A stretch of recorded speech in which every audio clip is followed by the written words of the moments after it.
highway, singing the song to the rhythm of the road. Barreling through the bush in the goldfields country of central Victoria, this grand old machine has a striking presence.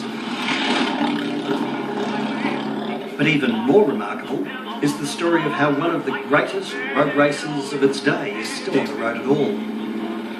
It's a story that starts on the eve of the Great War. On that dramatic day in the summer of 1914, the crowd lined the short, twisting 23-mile circuit.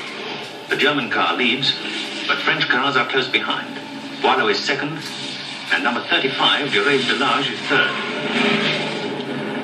While virtually all the cars in that epic race were melted down for munitions, remarkably, one of the vanquished French flag bearers, the third-placed delage, missed the Western Front and eventually landed unscathed here in Australia.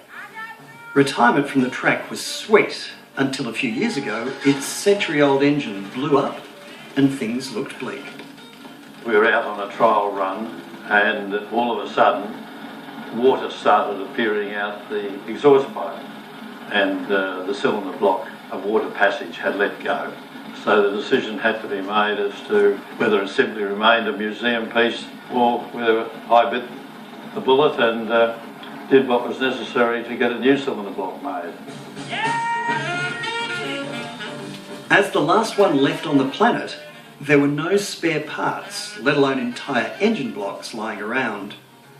And just like 100 years ago, when Monsieur Delage put a crack Grand Prix team together, owner Stuart Murdoch recruited mechanic Grant Cowie and industrial designer Phil Guilfoyle, and old school nous was alloyed with high-tech savvy to fire up this 16-valve beast.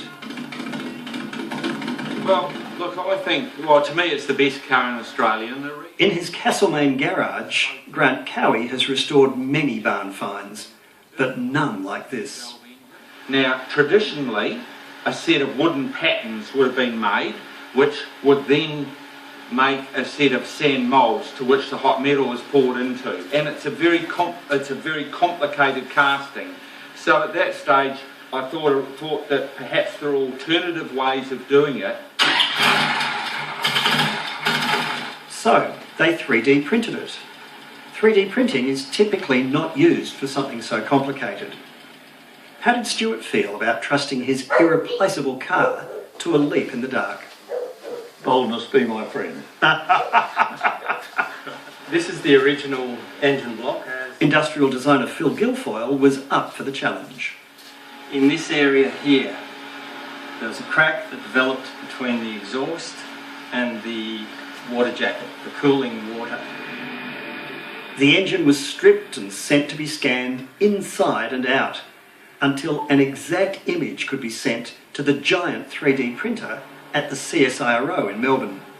What we have here is a quarter scale model of the mould that was designed and printed by a 3D printer in sand.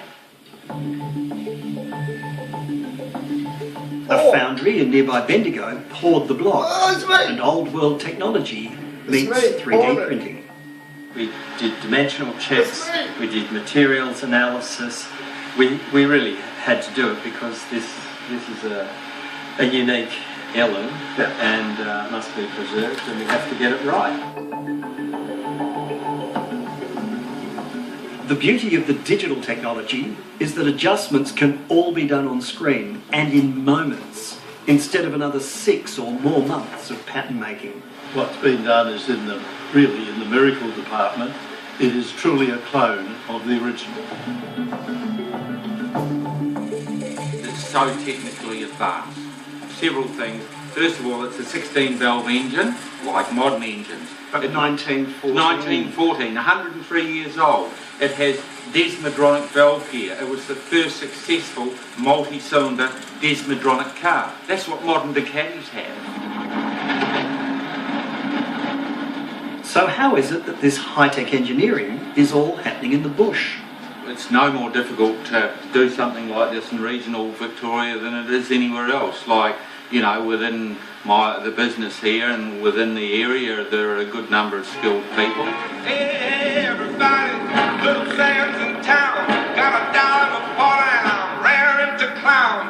But don't let no I'll tell you what, it's a pretty shaky experience to be a passenger. I have no idea how anyone manages to drive this thing. You've got to manipulate, you need about 4 hands and 3 feet and very strong arms.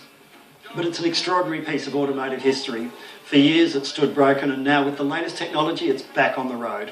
But if you wanted one of these in your garage, well, you'd need a very fat checkbook. It's literally priceless. Stay together.